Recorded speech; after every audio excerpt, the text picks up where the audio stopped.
Hello বন্ধুরা, তোমরা সবাই কেমন আছো? আশা করি তোমরাও ভালো আছো। আমি তো ভালো আছি। আজকে তোমাদের সাথে সিম্পল একটা মাছের ঝোল করবো। সেটা হচ্ছে ইলিশ মাছের ঝোল, আলু বেগুন দিয়ে জিরা বাটা দিয়ে ঝোল করবো। কি করে করবো সেটা দেখতে থাকো। মাছগুলোতে নুন হলুদ মাখিয়ে রেখেছি, আর হচ্ছে এই যে আলু বেগুন দিয়ে ইলিশ মাছের সিম্পল ঝোল হবে। লাগছে কি ভাজা জিরে বাটা আর হচ্ছে কাঁচা লঙ্কা শুকনো লঙ্কা বাটা। কড়াইতে প্রথম তেল দিয়ে দেবো। কড়াই গরম হয়ে গেছে।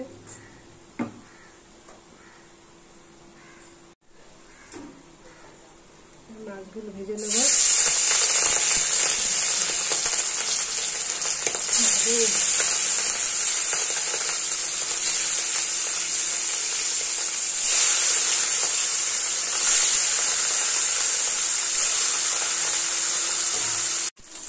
মাছগুলো এবার উল্টিয়ে দেবো।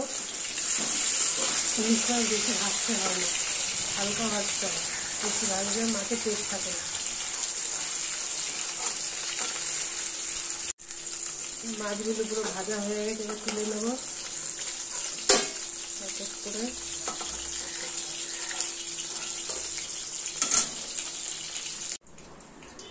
মাছ ভাজার তেলে হালকা একটু তেল দিয়ে দেবো।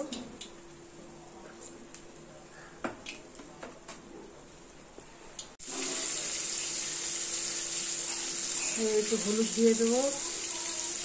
হলুদ দিয়ে আলু বেগুনটাকে ভালো করে একটু ভাজা ভাজা করবো।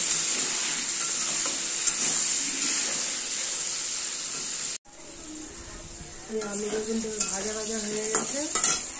এবার এর মধ্যে দিয়ে দেবো কাঁচা লঙ্কা শুকনো লঙ্কা বাটা দিয়ে লঙ্কা বাটা দিয়ে ভালো করে কষাতে হবে।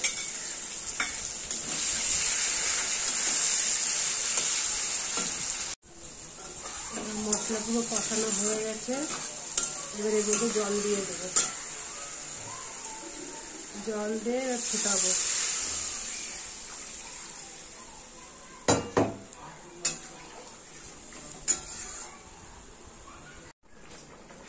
ঝোল ফুটে গেছে, হয়ে এসছে। আলুও সিদ্ধ হয়ে গেছে। ভাজা মাছগুলো দিয়ে দেবো ঝোলের মধ্যে।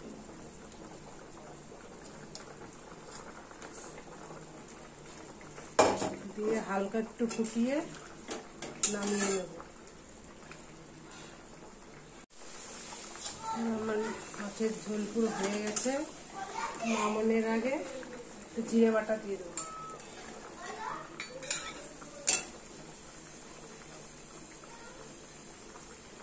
জিরে বাটাটা একটু ফুটিয়েই নামিয়ে নেব। ঝটপট রান্না ইলিশ মাছের ঝোল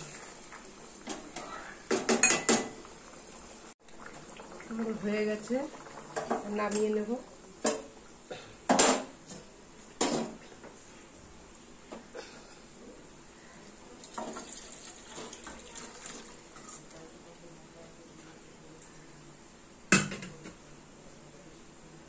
সব রান্না বান্না হয়ে গেছে। আর গরমে সেমন কিছু আজকে করিনি। কি কি করেছি সেটা দেখাচ্ছি তোমাদের। এই ভাত করেছি, আর করেছি শাক করেছি, আর ইলিশ মাছের ঝোল করেছি। তোমরা এই আলু বেগুন দিয়ে ট্রাই করে দেখতে পারো, জিরা বাটা দিয়ে। সিম্পল রান্না, খেতে খুব ভালোই লাগবে। যদি রান্নাটা তোমাদের কাছে যদি ভালো লেগে থাকে, লাইক কমেন্ট সাবস্ক্রাইব করে দেবেন। সবাই ভালো থাকবেন, সুস্থ থাকবেন। নমস্কার।